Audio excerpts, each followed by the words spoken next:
if we're talking about pulling something out of the ether, it's got to come from somewhere. I think it's too bold and egotistical to think that we are creating 100% of this intention. I think absolutely something a higher force, a higher vibration is channeling through us. I don't understand it.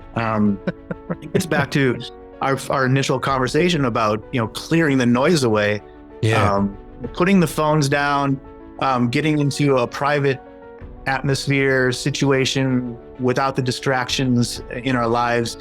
And I go through a certain ritual before my writing sessions to try to clear the noise in my head. And again, you never know, whoever's walking through the door that day to write a song, what their mental state is, but doing my best to try to pull them into the moment as well. And welcome to another installment of Behind Greatness by Inspire. It's Luciano as your host, speaking here as usual. Before we get into our next talk here with Dave, I wanted to remind the listener, please subscribe, share, rate, all the good stuff if you haven't already. And also feel free to donate if you're so inclined. We're a not-for-profit and a charity. We have been doing this for 12 years, the podcast for about podcast for about 3.5 years now. And we aim for an episode a week with somebody interesting anywhere in the world. And so far we haven't disappointed ourselves in that. So again, if you are inclined to donate, you can just find where that is on our website, behindgreatness.org. We all give our time here. We all do this for the fun of exploring. I think what we're doing is that we're speaking to elders. If you take the indigeneity out of that word, we're speaking to people who can impart advice and feedback and input because they have different experiences than us, and maybe more experiences than we do. And by that definition, and in my opinion, we are speaking to elders. So today we have an elder from California. His name is Dave Bassett. Dave is a Grammy-nominated, multi-platinum, award-winning songwriter and producer who's had more than a dozen number one hits to his name, topping charts. He graduated college with a finance degree in Illinois. He did the sensible thing and took a job when he first started out at a big Chicago bank. One night, he and his roommate boarded a company car and attended a U2 show. And I'll have Dave elaborate a little bit more on that story. Fast forward, and his career took off thanks to rock songs such as the Grammy award-winning hit "Love Bites" and "So Do I," which he co-wrote with Hailstorm. And he is known to have a knack for working diverse genres. So not just that, because his versatility has made him a sought-after songwriter and producer for the likes of alternative acts like Elle King, Vance, Bishop Briggs, Alice Merton, and Fits in the Tantrums, to pop artists such as Skylar Grey, Josh Groban, and Idina Menzel. In 2015, he catapulted to new levels with his collaboration with Elle King, and that resulted in a Grammy nomination for X's and O's, which he not only co-wrote, but also produced. And it earned him an ASCAP Pop Award in both 2016 and 17. And in that same year, he also co-wrote, and I'm going to add here in parentheses, one of my wife's favorite songs, Rachel Platten's triple platinum breakout hit, Fight Song, for which he also won an ASCAP Pop Award. You can also find Dave at his website at davebassettmusic.com. Dave, welcome. Thank you. Thank you for having me. Oh, all a pleasure. And I want to thank actually Phil before we get started, because Phil Bocchino here was on the show and he recommended that you and I connect. One of the great human beings, Phil Bocchino, olive oil connoisseur, expert, and ex-punk rocker. And I had the pleasure and privilege to work on his band Flashlight Brown's album. Spent months with Phil writing the songs on that record and producing it. And it's great to see him go on to great things, beyond music, which I think we all aspire to do when we kind of get stuck in our little lane here. It's like, wait a minute, I do more than just music, and Phil found it, which is great. I would argue that you also do more than just music. Well, I pride myself on being a great father and husband, family man. But I love to cook. I love to travel, and but when it comes to my work, it's mostly music. But I think sometimes it ends up being a part therapist as well, which we can get into. Well, let's get into it, because that's what I was alluding to, right? Because one of the first things you told me is that you and your wife joke that you're half therapist and half songwriter. Yeah. What does that mean? Well, backing up a little bit, my job has become being a facilitator for artists, really. I call it, I'm a songwriter and a producer, but I work with a varied number of artists in different genres, different age groups, different musical styles. And, when I'm really rolling, I'm working with maybe 2 or 3 different artists per week. And when they come through the door, a lot of times I've never met these people, and I've become familiar with their music because I do my homework and get into their background, and also I'm prepared. But you never know, what you're going to get when they walk through the door.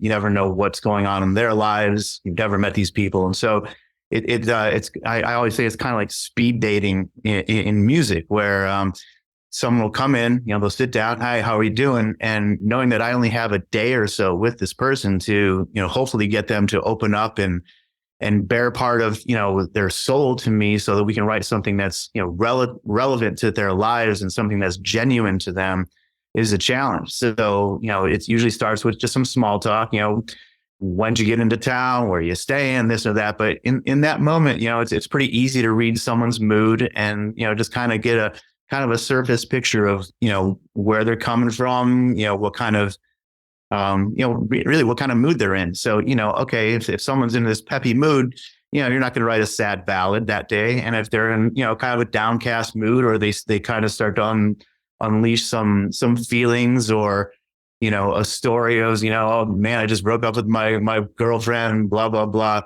Then, okay, that's, maybe that's something we explore, and, really trying to get to the heart of this person as quickly as possible, but in a natural way. So it doesn't sound forced, and it has to be genuine. And I am genuinely interested in these people, because I think it's important, so important, to get to know someone before you start putting, words in their mouths, or music behind their words. Sure. And so it is a bit like speed dating. But yeah, that first hour with an artist is so important in that regard.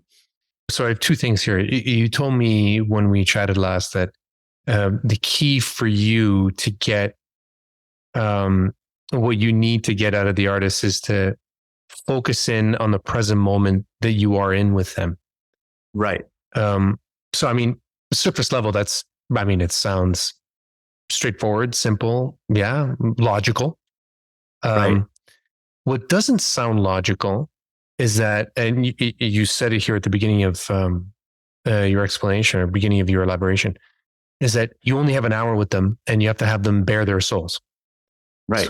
So most human beings, when they're in a room with somebody, a complete stranger, will almost never bare their souls unless they are perhaps, maybe, like a certified therapist or psychiatrist. Right. Right. I assume that you're not a certified therapist or psychiatrist, right? No, but I think maybe I could be. Maybe I should apply for some sort of correspondence degree or something, because I've got a lot of hours under my belt. Well, so this is what okay. I want to talk about a lot of hours under your belt too, because that's also very elder talk. I think I'm going to keep hitting that theme. I don't know. I know it's kind of brutal, but I'll take it. So there is something about the artist and artistry in general where it's not illogical to think that they can relax in the moment and bare their souls in an hour, in 5 minutes, in 10 minutes, and whatever, in a short period of time. Like it doesn't seem illogical to ask for that from somebody who wants to vocate, if I can say that, vocate their artistry? Right. What is it about artists where you can actually ask that? Well, I think it comes, it's a multi-pronged answer there. So the first of all is the environment. I've always, when I was a younger writer and trying to cut my teeth and make my way as a producer, I would find myself in these artist complexes or producer complexes where you've got, all different rooms and different people working all at once, and you're crossing paths with people in the hallway. And some people love that. They love the synergy and the networking available and all that. To me, it was not only intimidating in some ways, but it was distracting from an ego sense, because what I'm trying to do with an artist is create this one-on-one experience where we're somehow cutting out all the noise in the world to get down to what you mentioned, just the core, the heart of the matter, something that's genuine in the moment. And I think when there's all these distractions and your ego starts flaring up, like, oh, did you see that person in the hallway? Oh, did you hear that song coming out of that room? Wow, that's cool. Is what we're doing as good as that? Should we do this and that? And you just get this noise going. So what I did is I've always tried to have a standalone studio in a private setting. And about 15 years ago, we moved into the house we're out in Malibu in the hills, and there's not another house around for a mile.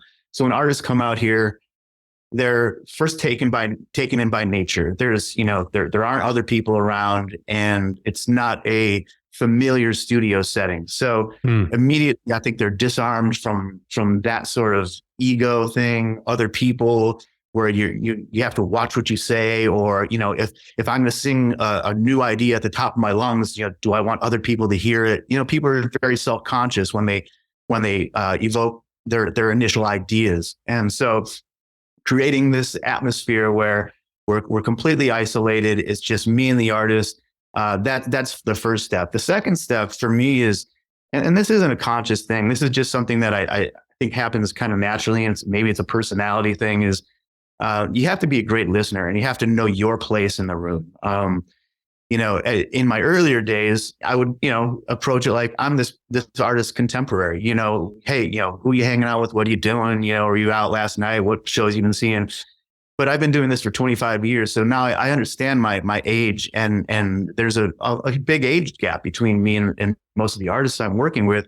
So it becomes, and you keep saying the word elder, but it becomes kind of an elder statesman sort of thing, where I know I'm not going to try to be like the hipster in the room. I'm just going to be a good listener and just really just try to absorb what this person is feeling and speaking about. And, just take a super humble approach. I think a lot of writers and a lot of producers with experience and with success come in very heavy handed, like they think they know what's best for this artist. And they come out of the gates just, trying to impose that, whether it be, hey, I've got these chords we're going to work on today, or I've got these titles and these words, let's write this. To me, I take the absolute opposite approach. And sometimes it takes a minute, because I want to know what this person's thinking, what they want to write. Maybe they have an idea.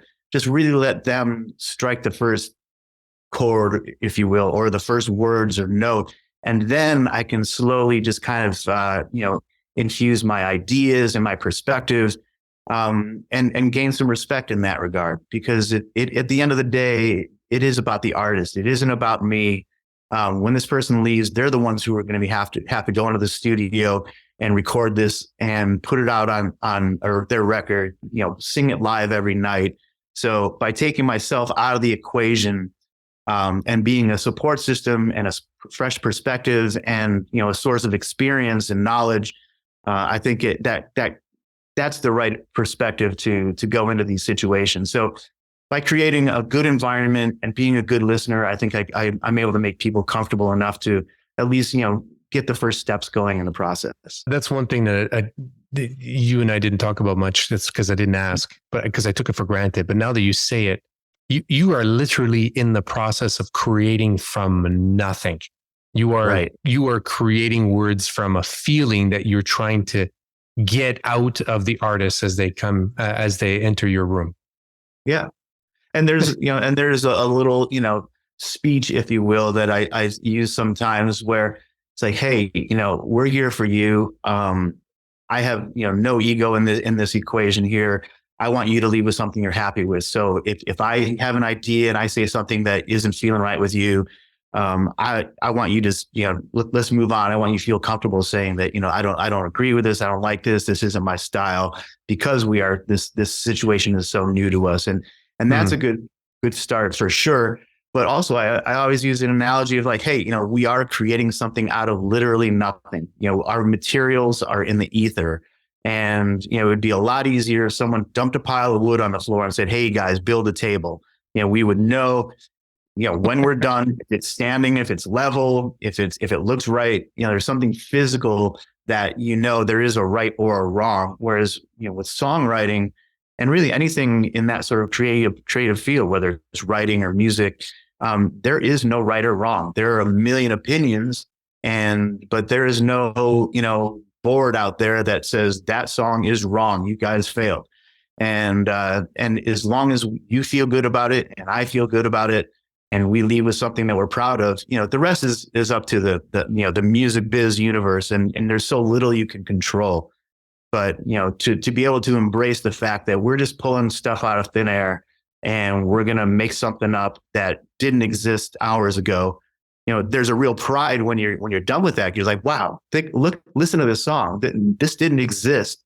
Nothing about this existed hours ago. Yeah. And now we have something that we can share. And hopefully it's a reflection of the artist and a reflection of, the feelings and all this other stuff that we've talked about. You are literally zoning in. By the time you have your result, you would have zoned in on a particular permutation in the universe. So you're working with the universe. Yeah. When you say the ether, I mean, that's what it is. You're playing with what's already there. Yeah. And it really is just a matter of trusting that. Yeah. And I think the less you do of that and the more overthinking you do, then again, you're just stirring up that noise that, as I mentioned earlier, that I'm really trying to eliminate. You'll never eliminate the noise, but you can quiet it for a while. And it's hard to do, but it's how I found that you get the best results. This is one of the you remind me that this is one of the reasons why we even started this thing 12 years ago, our not-for-profit. I mentioned at the beginning, obviously in the intro, that we've been doing a podcast only for three plus years. But we did that because when we were younger, me and the founders, right? There's 5 of us. When we were younger, we assumed that it was a straight path because we would see people like you, like obviously not then like you, but people like you, so who are already entrenched in a career, entrenched in their lives, and have lots of advice to give. That there's some sort of imaginary straight line to that destination. And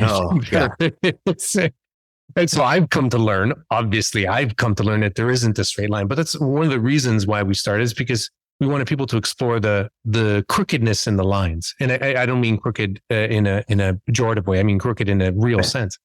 Right. You used the word crooked and weaved, that your path was jagged. Right.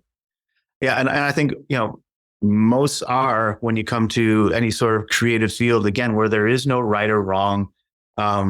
It's not like you took a test to be, took the LSAT to get into your law school. You took the bar, you became a lawyer. Those things seem very straight ahead, even though those careers obviously have their twists and turns too. But I think in these creative fields where, you're getting opinions from the beginning, some people love what you're doing. Some people don't. Some people respond, others don't. And you really have to, it's a combination of believing in yourself that I do have the tools to really do this. And just this perseverance and this blind faith, if you will, that I don't know where this is leading, but I'm going to follow this path because it's got to lead to something. And for me, musically, there's something in my soul that said you got to do this. And along the way, where it was 15 years or so before I had any real success, there was never even really a thought of doing something different. There was always enough of a carrot dangling close enough in front of me where I was like, okay, I got this. There's one person who believed in it, or you get some good feedback, whether it's a review of your show, live show, or a song that someone almost cut, or you get a song in a little independent movie that you get $0 for, but those little successes just keep you down the path. And, and that's what kept me going.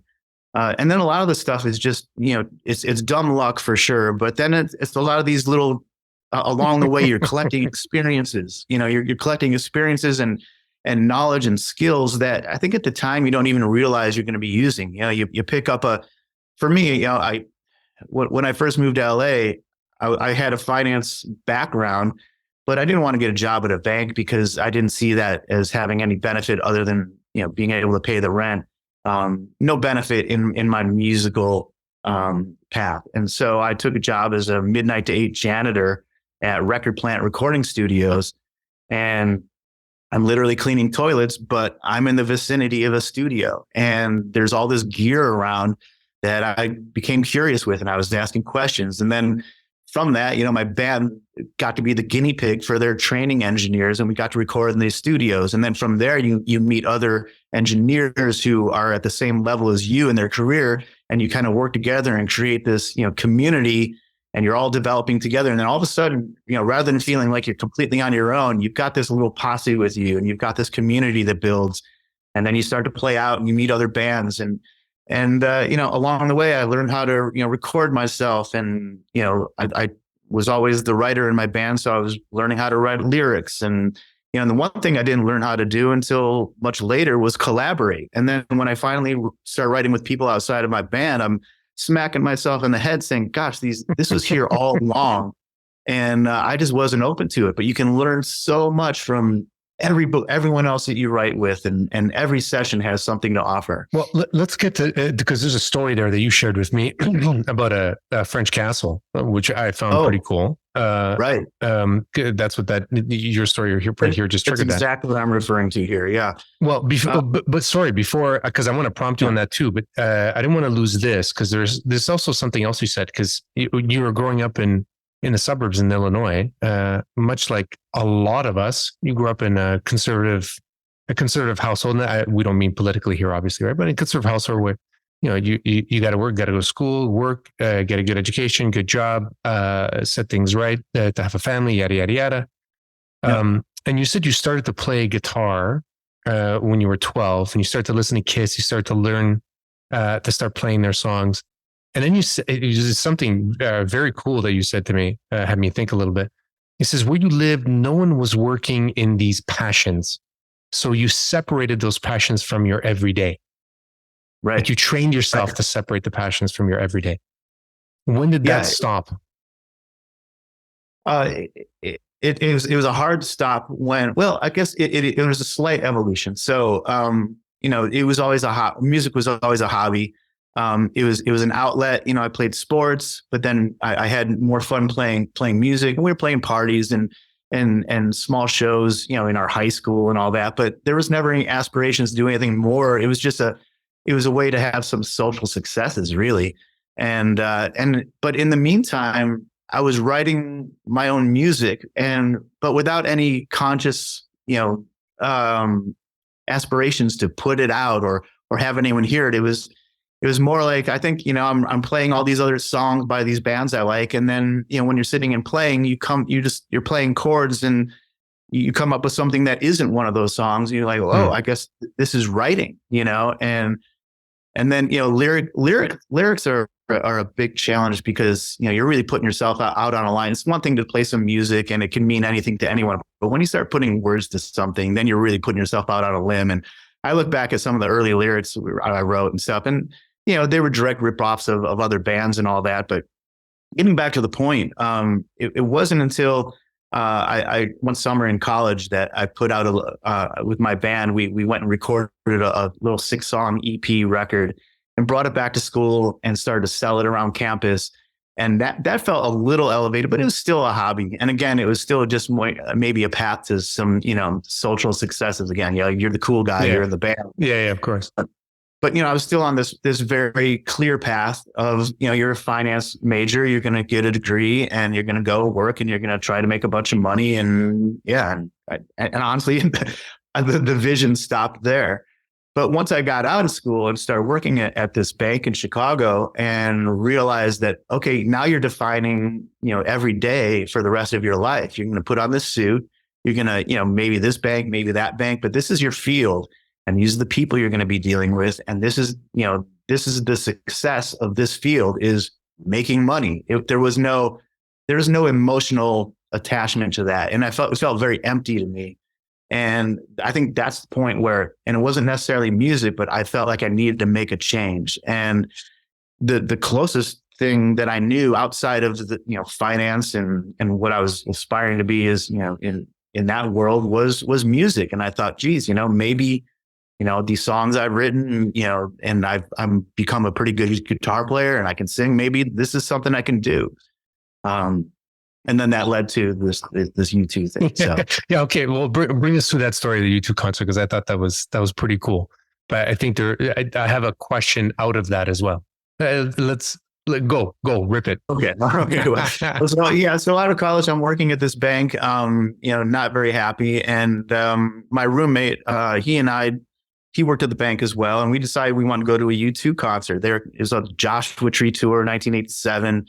And they were playing in Chicago at the big arena, but we didn't have tickets and we didn't have a car. So that was the, two very big hurdles in the way. So we lied to our bosses at the bank and said we needed to take out some very important clients, and they gave us a car, which I still don't really understand why they gave us a car. But we had wheels, so we cruised down to the arena and sat in the parking lot and had too many drinks. And as the concert was ready to start, we were like, oh shit, we still need tickets. And so we wandering the parking lot and found some people with a couple extras.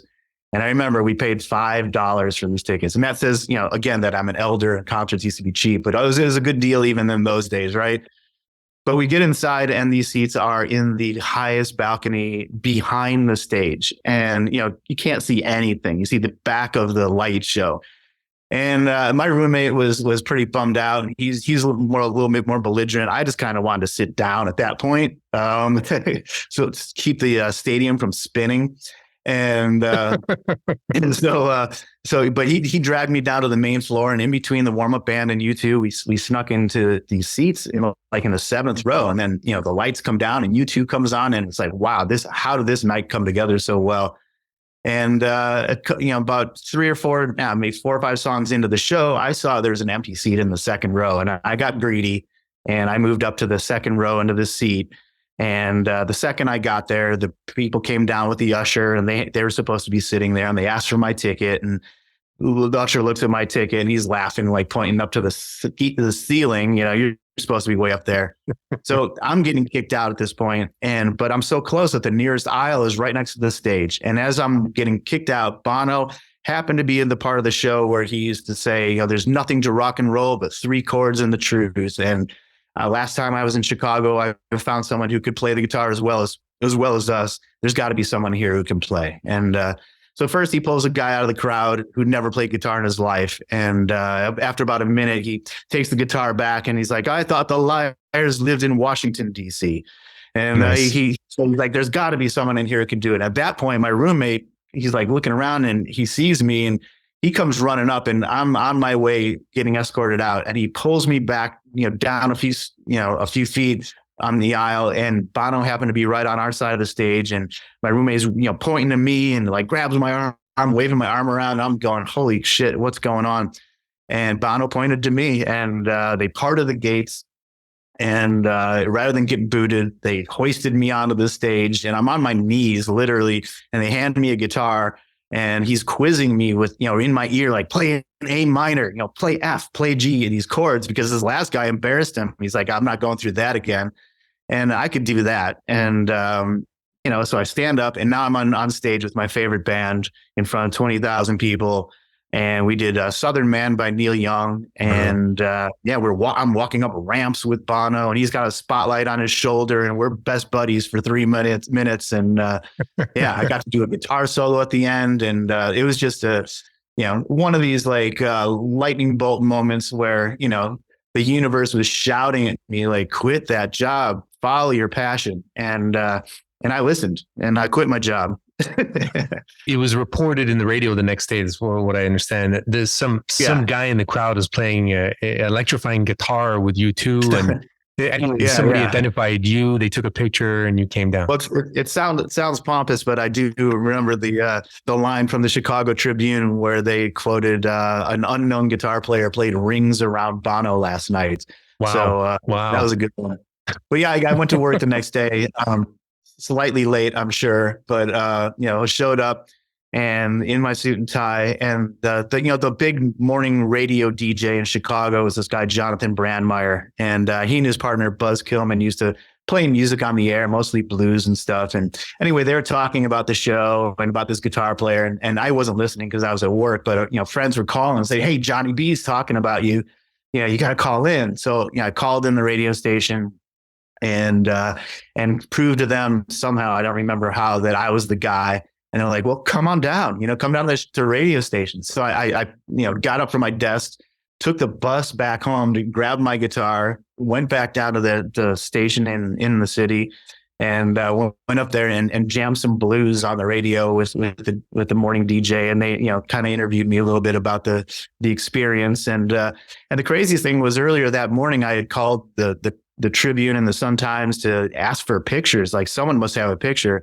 And again, here comes the elder part of our conversation again. There were no cell phones, and if that happened today, there'd be thousands of videos to prove that this existed. But I asked, hey, if anyone, so the papers kicked out the band kicked out all the photographers after the first couple songs. So the papers didn't even have a picture of me.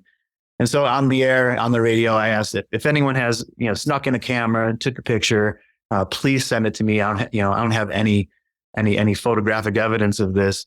And sure enough, a girl sent me this picture, and it's just an amazing picture of me on this big stage with all the lights going, and it's in the middle of my solo. So it's like a really cool guitar moment, but there's no U2 in the picture.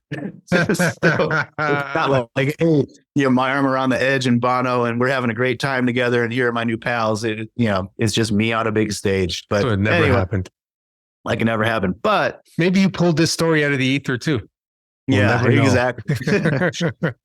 But the craziest coincidence of all happened after that, where I called a high school buddy of mine who was a drummer in one of my high school bands, and he had dropped out of college, moved to LA to be a recording engineer. And there were stories floating around about him, like, hey, I heard Rob delivered a reel of tape to Tom Petty's house, and all these little things, little nuggets of brushes with stardom.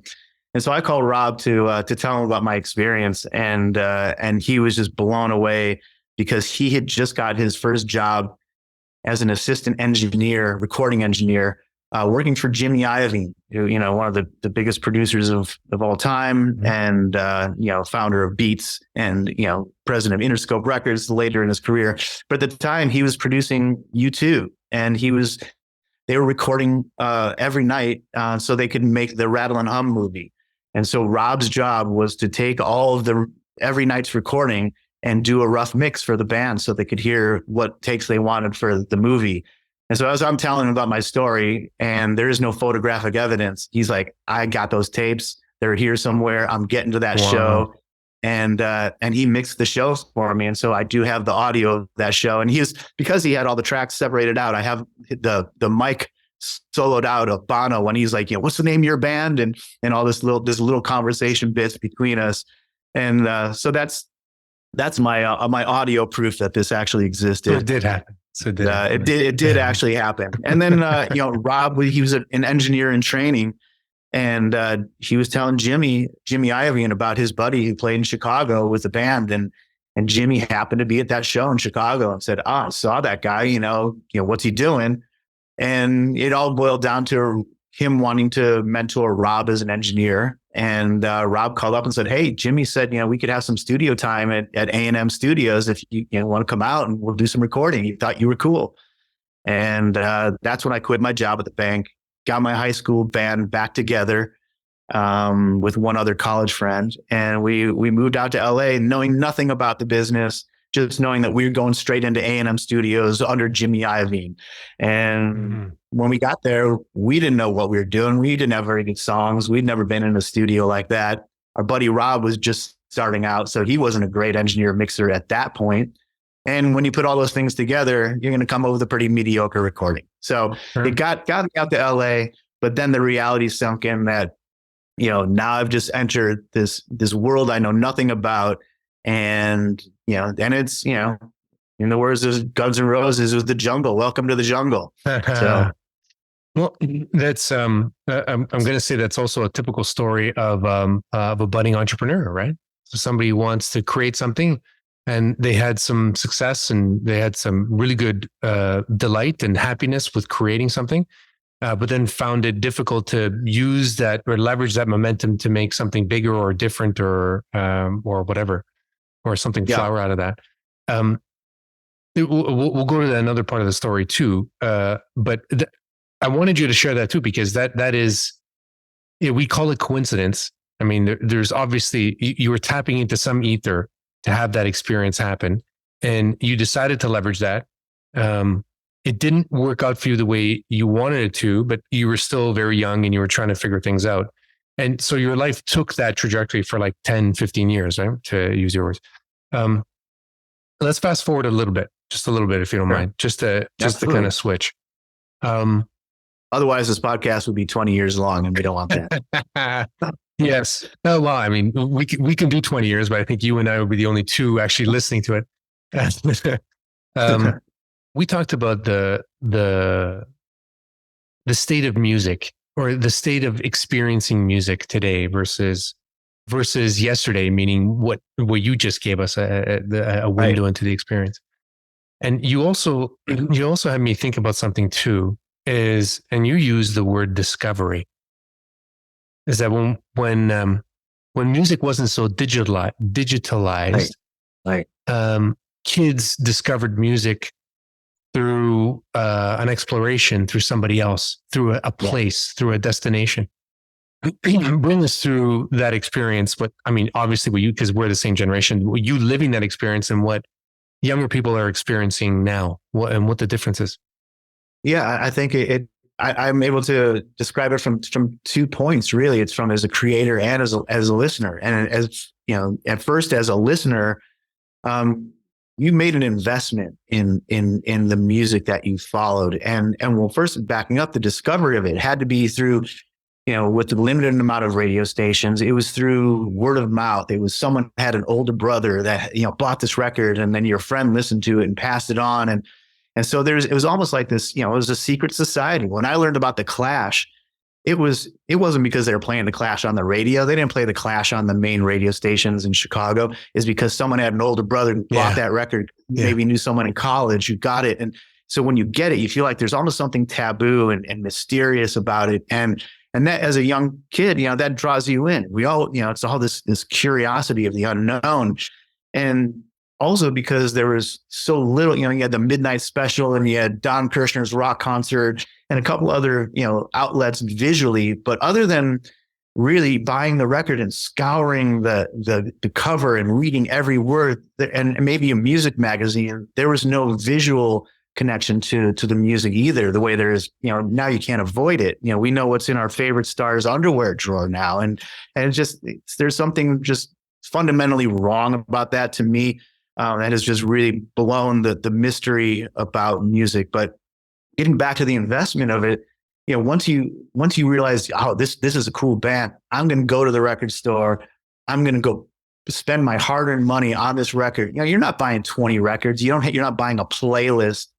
And so when you bring that record home, it may end up being one of your favorite records. It may end up being a dud, but you're going to give it the time of day. You're going to give it, at least 3 or 4 listens because you spent your money on it, and you're giving it the attention because you're sitting there and all you have your only connection to this band is this record. And so you're listening to this record.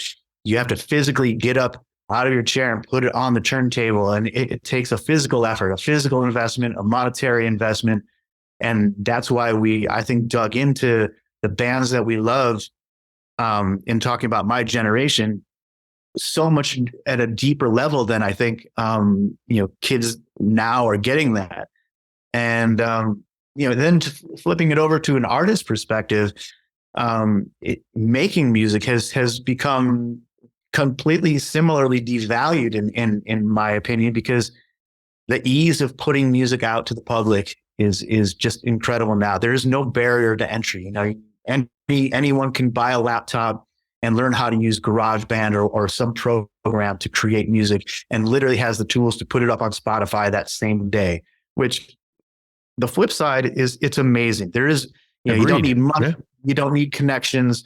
The kid sitting in his basement in Omaha, Nebraska, who knows nobody connected to the business, has the same pathway to a release. You know, marketing is a whole other different deal, and the manipulation that the labels have is a different conversation. But the fact that you can make music and get it, you know, to the people is great. But that said, it has created such a layer of noise that it's so hard to break through. And what makes something special now is a little bit different than, I think, the previous generation, where you would have to write a song, rehearse it with your band, find a studio, and hopefully have a connection with the engineer or a producer who knows how to translate it from your live performance into the new, onto tape or onto, you know, even now into the, you know, into Pro Tools or onto a hard drive.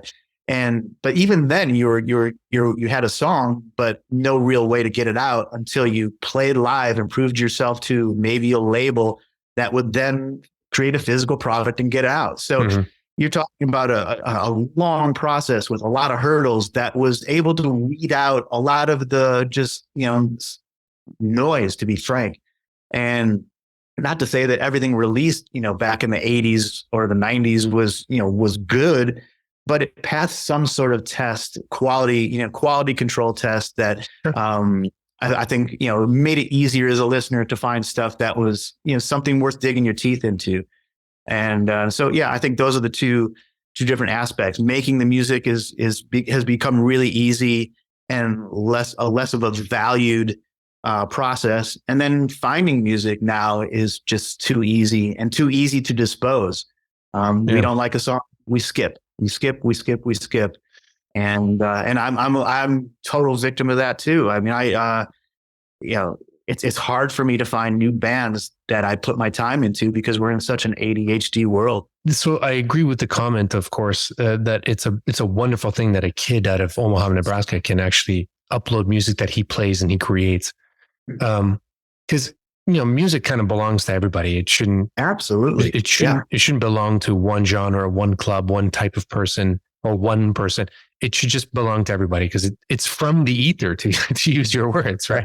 And there's no right or wrong. Yeah, right. Wrong is not wrong. You know, right. that is an expression of himself, and he deserves every chance to let it out 100%. In the universe. But so you tempered that by telling me the last time as well. You kind of touched upon it now too, but I want to remind you, because you said music is not the product anymore; it's the brand vehicle to something else. Right. Yeah, and that comes part of that becomes, you know, a result of the devaluation of this in investment financially and you know, and time wise, you know, personal investment. You know, the labels realize that they can't sell $1.29 downloads anymore. And music has become like a health club membership, you know, and I think the labels really missed out on this about, you know, 7 or 8, maybe 10 years. They came into this too late. You know, you had the whole Napster file sharing thing that just completely took the business by surprise when they were just being greedy and just way too cocky to see what was right before their eyes. That technology was catching up way faster than they had thought. And so their product was a physical thing that they would produce. And, you know, you can produce some CDs at home, but, you know, certainly records, you know, no one's pressing records.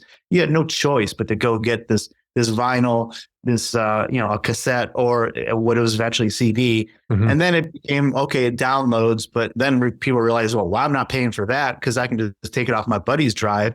Oh, you know what? I can share it with the universe. So that was when music became really devalued to the point where the labels had their product and now they're like, whoa, oh, shoot, what are we selling?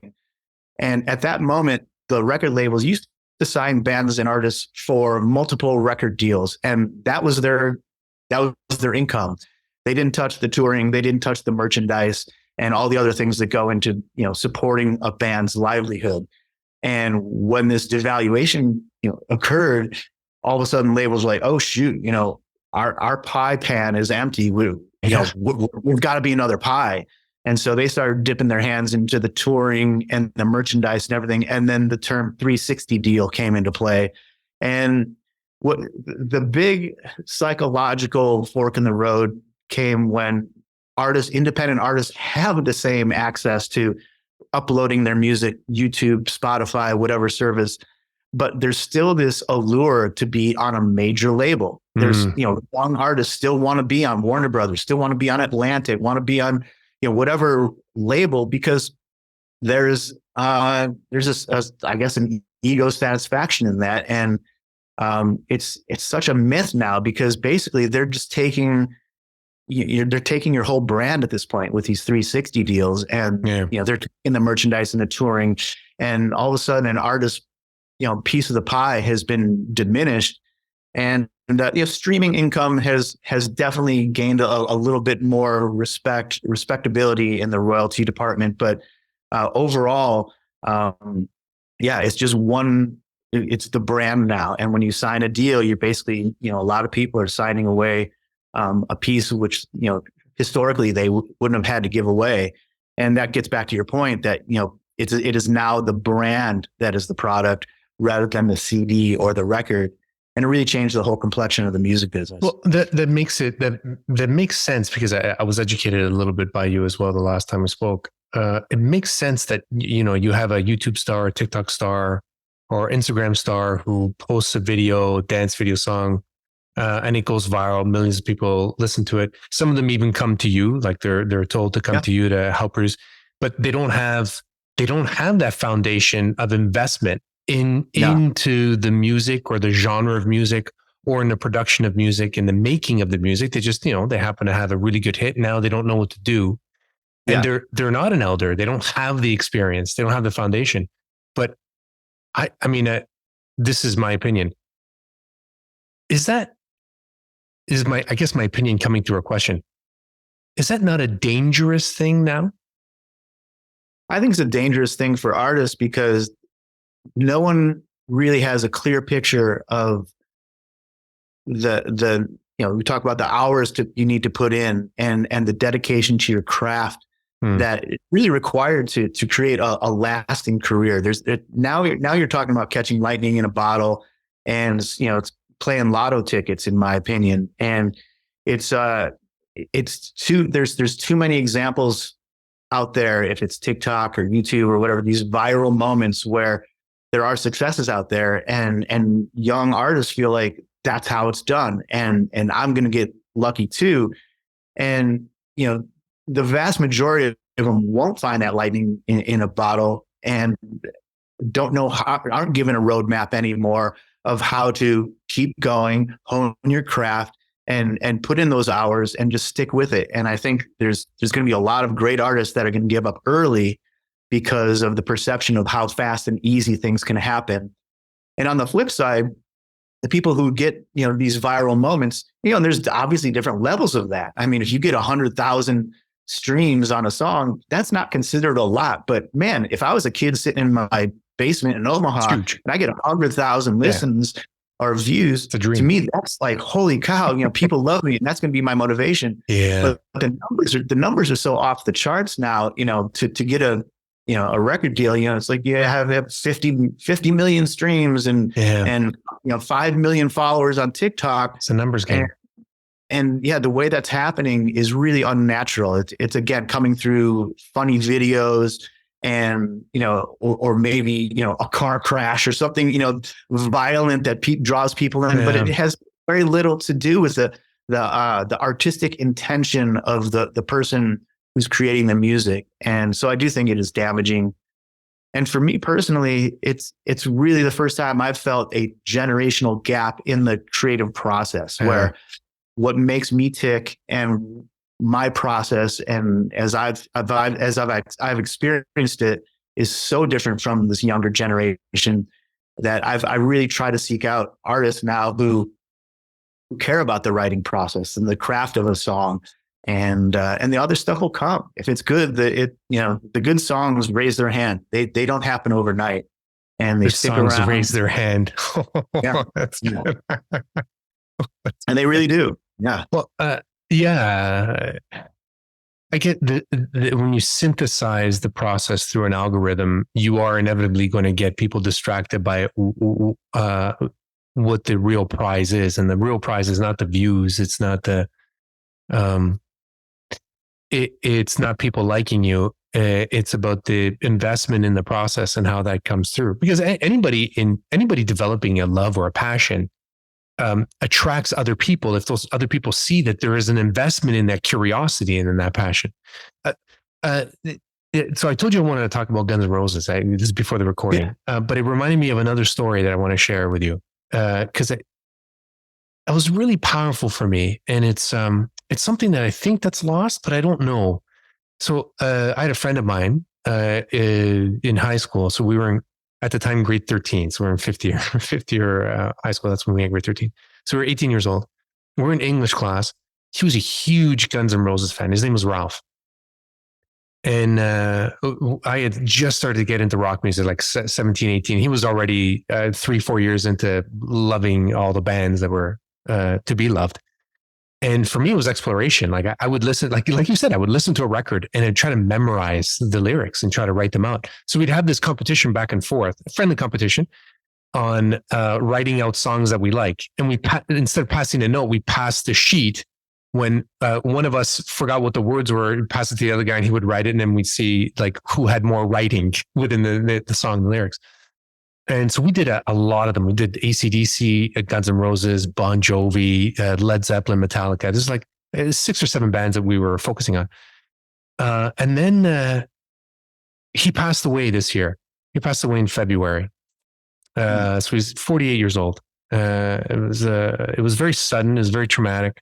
And we had kept in touch. We'd stayed friends for a long time, and then we kept in touch the last 10 years. So I had me remember this when he passed, and something triggered in my memory box. I went to an old writing folder and I found a sheet of paper, both sides written, his handwriting, the entire song of Patience by Guns N' Roses. Oh, wow. Entire song.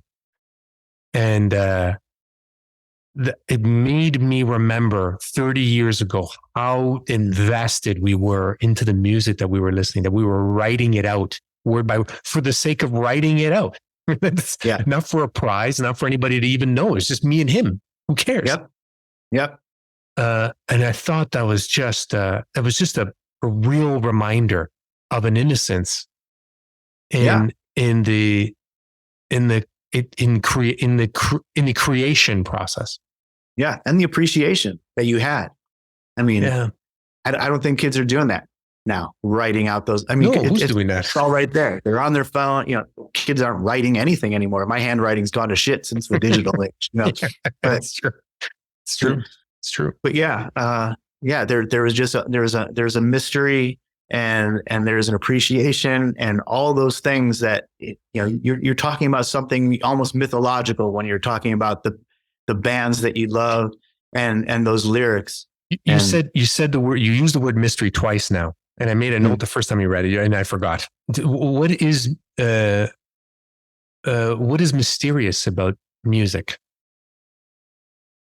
Why do you say the word mystery? Why do you say what isn't mysterious about music? I mean, from growing up as a kid, these rock stars are gods. They're living a life and they're representing something that is so completely unavailable to you as a kid.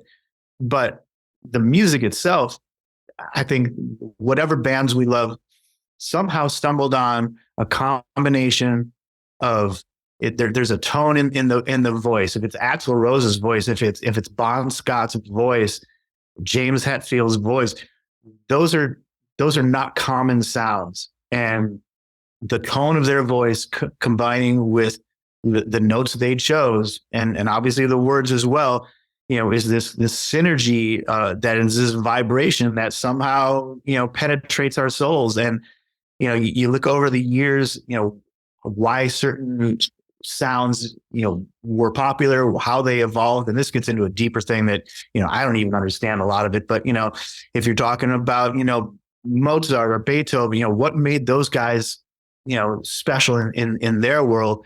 What made, Charlie Parker and Miles Davis, special in their worlds? Those guys I understand a little bit more. It's the tone, like the unmistakable tones of those horns that just separated them from the others. And then when you look at, Zeppelin or AC/DC, or, these guys, they're unmistakable sounds. And, what we're creating with music is a vibration. And why do we react a certain way to a major chord or a minor chord? Give us, feelings of, elation or sadness.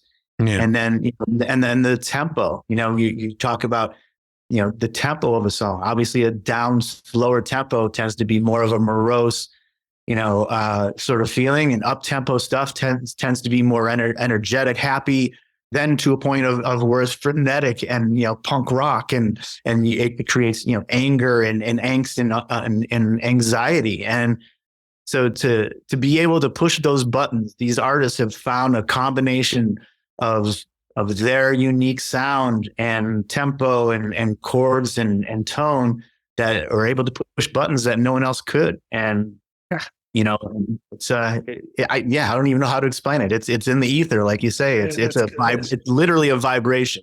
Yeah. They allow us to push the button and access the certain part of the ether that they've already accessed. Like they brought you on board. Yeah. Yeah. And whether it's a conscious thing on their part or a unconscious thing, it's hard to determine. I mean, They obviously have to put in the time to learn their instruments, but when they create, when Jimmy Page came up with the riff for A Whole Lot of Love, was he going, I'm going to write a pop hit? No, he was just sitting on his guitar, just jamming, I'm sure. And it just kind of came through subconsciously.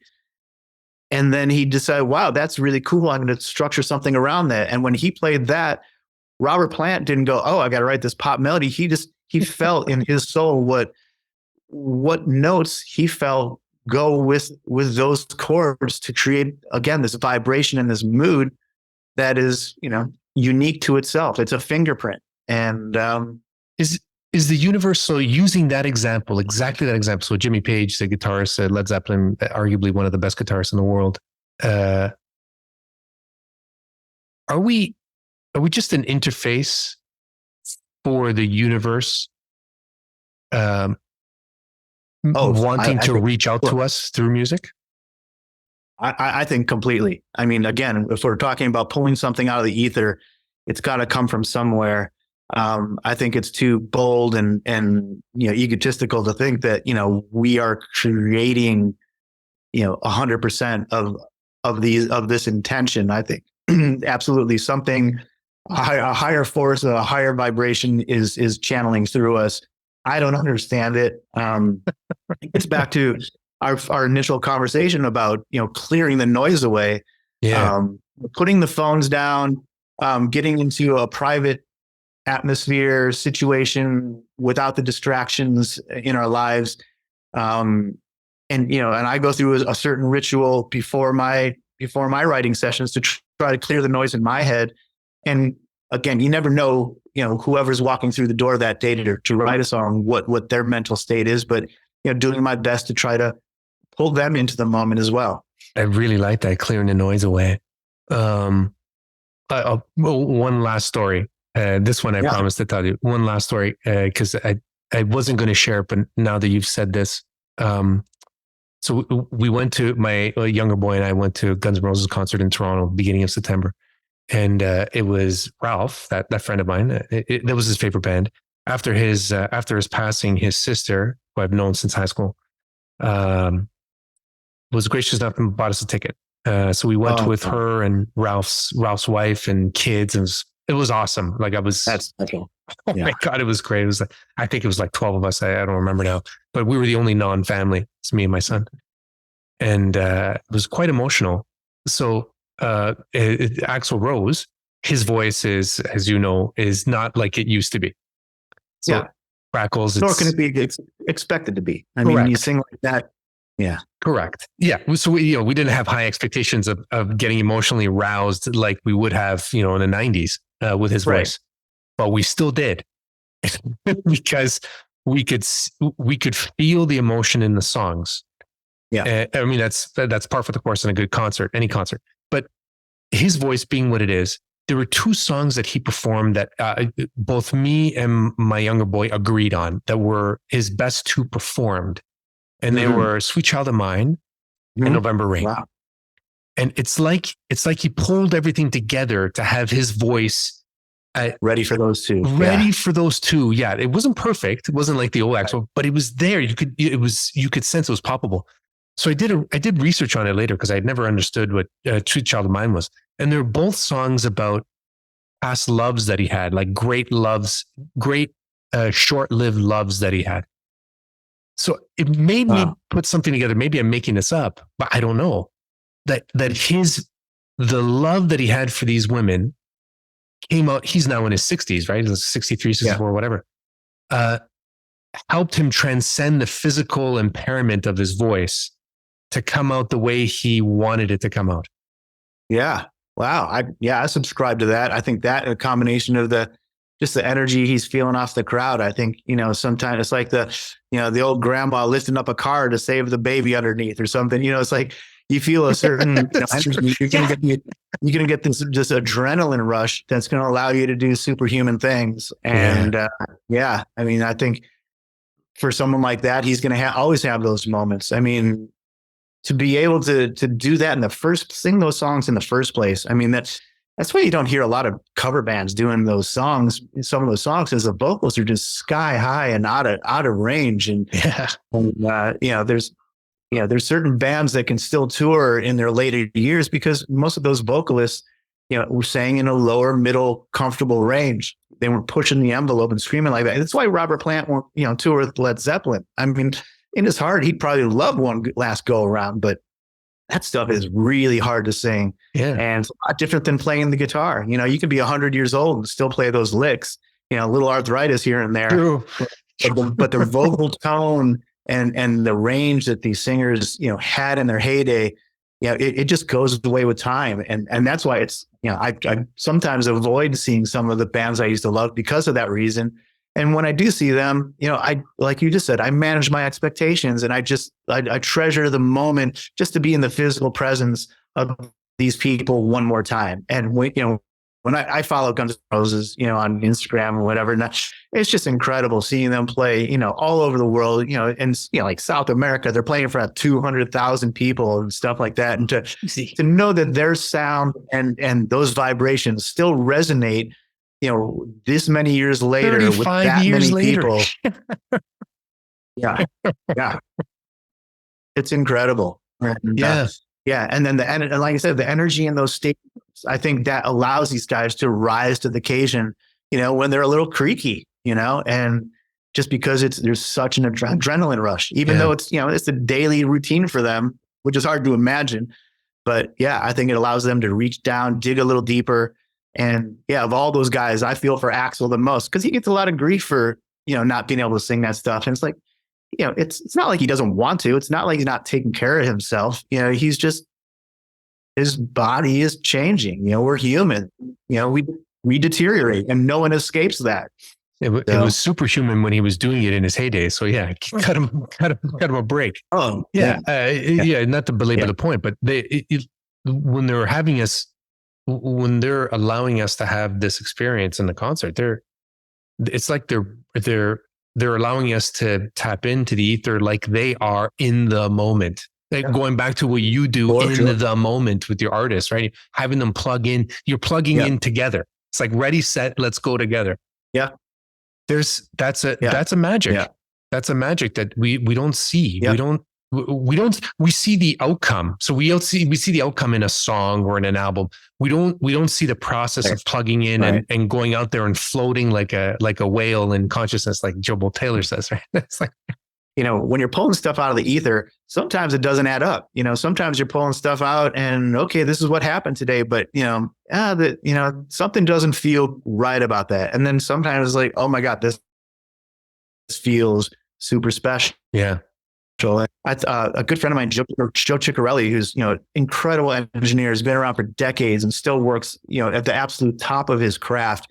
Works a lot with Elton John, and I remember years and years ago working with him, and he's you assume Elton John is just this superhuman being where every single thing he does is just magic, and these songs just like keep coming and coming. And he's like, every day Elton gets to the studio, Bernie Taupin will send him 5 lyrics every single day. He'll sit down at the piano for the first hour or two, and he will go through and he will literally write 5 songs, one to each of these lyrics. And Joe's like, some of this stuff is so horrible sounding. Oh my God, you should have heard this or that. And then all of a sudden, then you come up with, your song or something, something that's just so undeniable. But as listeners and as fans, you don't consider, what they're trudging through to find that gold, to find that special vibration that somehow happened that will, stand the test of time and become classic like that. And then that goes back to the investment that young artists will or will not put into their craft these days. Yeah. And, a kid who's glued to TikTok 24/7, is he going to get to that one that's going to break through? And that's the $1 million question about the work ethic and the perception of what it takes to be a true generational artist. Last question for you, Dave, before we go. Yeah. Cool. What is greatness? What is greatness to you?